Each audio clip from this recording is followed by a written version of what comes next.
इसलिए यही तो भ्रम है, जवानी में हम काम से प्रेम करते हैं। 24 घंटे जब जिससे पूछो, रुको भैया कहाँ, नहीं काम से जा रहा हूं, बात मत करना। क्यों भाई? कभी भी किसी से पूछ लो, अरे रुको रुको, नहीं नहीं अभी टोकना नहीं, क्यों? काम से जा रहा हूं। चाहे जितने बजे टोको, काम से जा रहा हूं, काम से जा रहा हूं, काम से जा रहा हूं, एक ही शब्द निकलता है। कोई नहीं कहता कि मैं राम से जा रहा हूं, राम के काम से जा रहा हूं, कोई नहीं कहता। ऐसा तो हमें कोई मिला ही नहीं कि जो कहे राम के काम से जा रहा हूं, राम के लिए जा रहा हूं। बहुत कम मिलते हैं।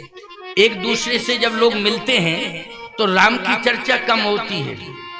किसकी चर्चा होती है? घर द्वार की चर्चा ज्यादा होती है, घर द्वार के कामकाजों की चर्चा ज्यादा होती है कि नहीं होती है? एक संत ने बहुत अच्छी बात कही है, वो याद आ गई, उसको सुन लो। मिलेंगे लोग पूछेंगे तेरा परिवार कितना है, मिलेंगे लोग पूछेंगे तेरा परिवार कितना है, मिलेंगे लोग पूछेंगे तेरा घर द्वार कितना है, मिलेंगे लोग पूछेंगे तेरा व्यवहार कितना है, मिलेंगे लोग पूछेंगे तेरा व्यापार कितना है, मगर पूछता नहीं कोई कि प्रभु से प्यार कितना है। ये कोई नहीं पूछता कि भगवान से कितना प्यार है तुम्हारा। घर द्वार, रिश्ते नाते, व्यापार व्यवहार, इसी की चर्चाएं करते रहते हैं। नहीं नहीं नहीं, पछताओगे।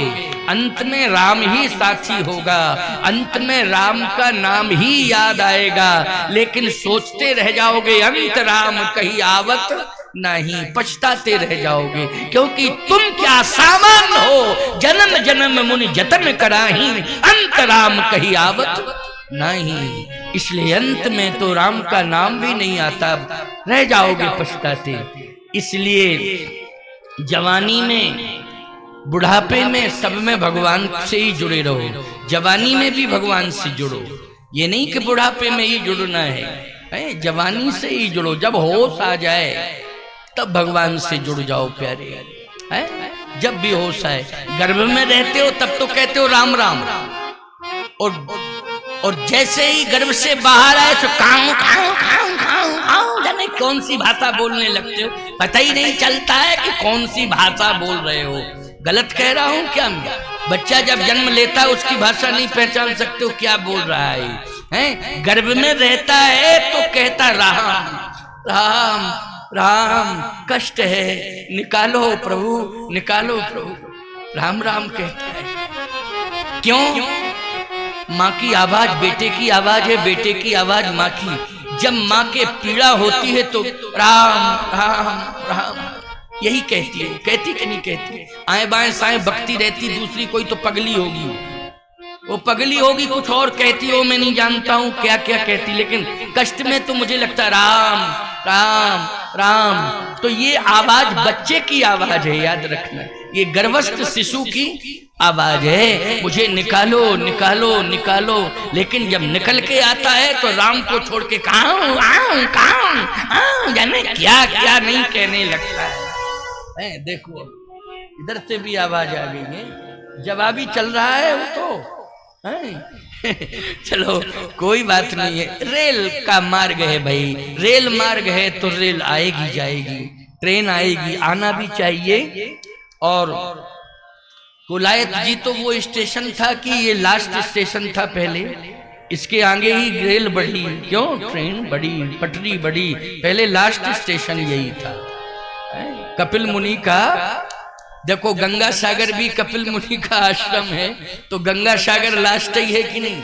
और एक समय ये था कि रेल मार्ग में भी, वहां भी मार्ग बस लास्ट मार्ग है गंगा सागर, इसके आगे समुद्री समुद्र है। बोलो भाई, यहाँ भी लास्ट ही था, लेकिन अब विकास ऐसा हुआ कि सरकार ने मार्ग बढ़ा दिया, तो रेल मार्ग बढ़ा दिया है। अच्छी बात है, तुम लोगों के लिए सुविधा, व्यापार के लिए सुविधा, इसमें कोई टिप्पणी की जरूरत नहीं है। लेकिन मैं कहता हूँ कोलायत जी तो तीर्थ है, और ये प्राचीन तीर्थ है, ऐसा नहीं है कि ये बनाया हुआ।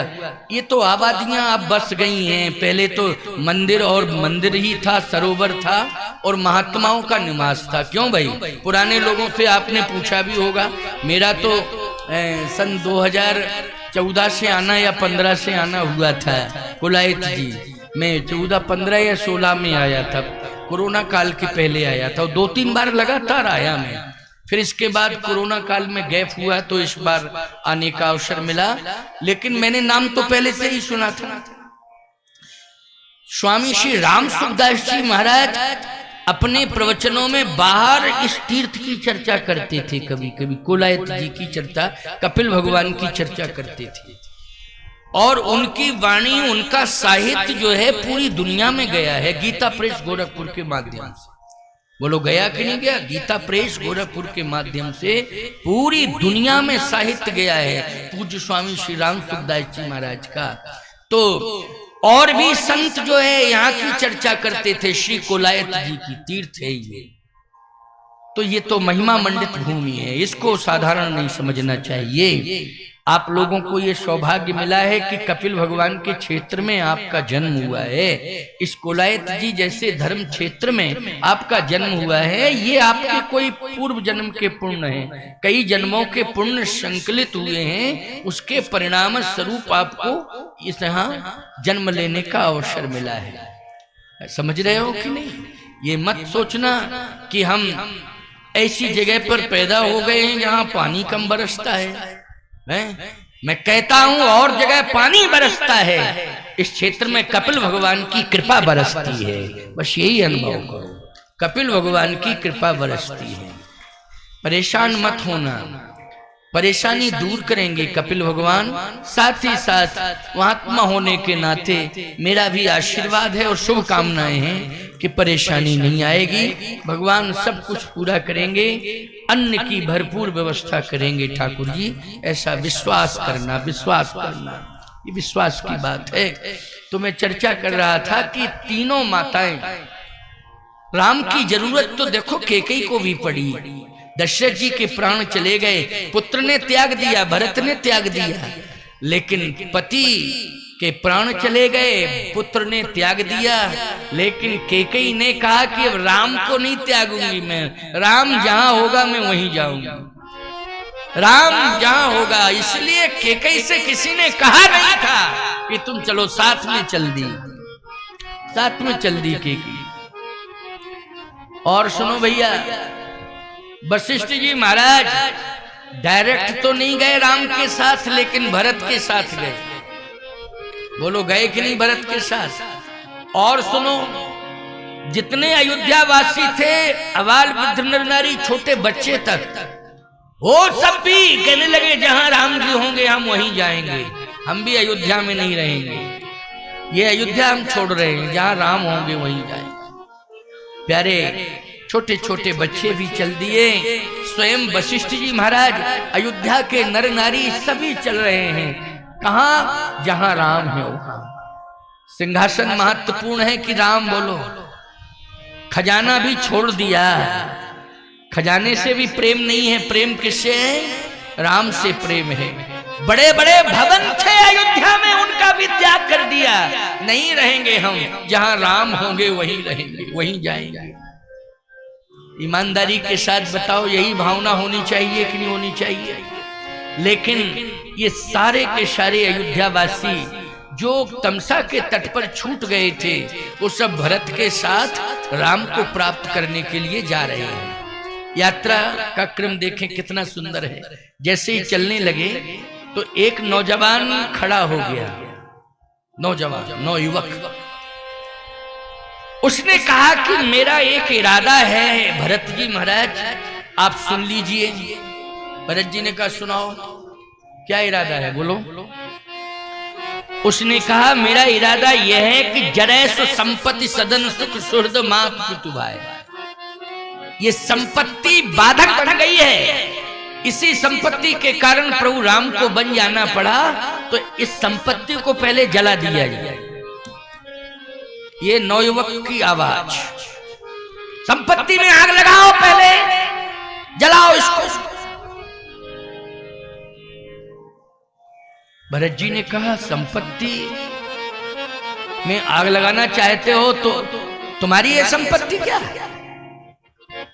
नहीं नहीं हमारी तो नहीं है। भरत जी ने कहा ना हमारी है ना तुम्हारी है। हमारी तुम्हारी संपत्ति हो हम कुछ भी डिसीजन ले सकते हैं, लेकिन संपत्ति ना हमारी है ना तुम्हारी है। ये तो संपत्ति सब रघुपति के आई, संपत्ति सब रघुपति के आई, जो बिन जतन चलो तजताई। ये संपत्ति तो भगवान की है, इसलिए इसको व्यवस्थित और सुरक्षित करके जाना है, जलाना वलाना नहीं है। बोलो भाई ये त्याग है कि नहीं? भगवान की संपत्ति की सुरक्षा करना भी ये दायित्व और स्वच्छ पवित्र संकल्प, क्यों इसको सुरक्षित करना है। इसलिए कहता हूं कि सभी राजनेताओं को भरत चरित्र जरूर सुनना चाहिए और पढ़ना चाहिए। ये राष्ट्र की संपत्ति है, तुम्हें केवल सुरक्षित रखने का दायित्व मिला है। संपत्ति को खुर्द-बुर्द करने का कोई अधिकार नहीं है। याद रखना, कोई अधिकार नहीं है कि संपत्ति को खुर्द, सुरक्षित करना है। और जितना ज्यादा से ज्यादा इसको बढ़ा सकते हो उतना बढ़ाओ, है खुर्द-बुर्द करने की जरूरत नहीं है।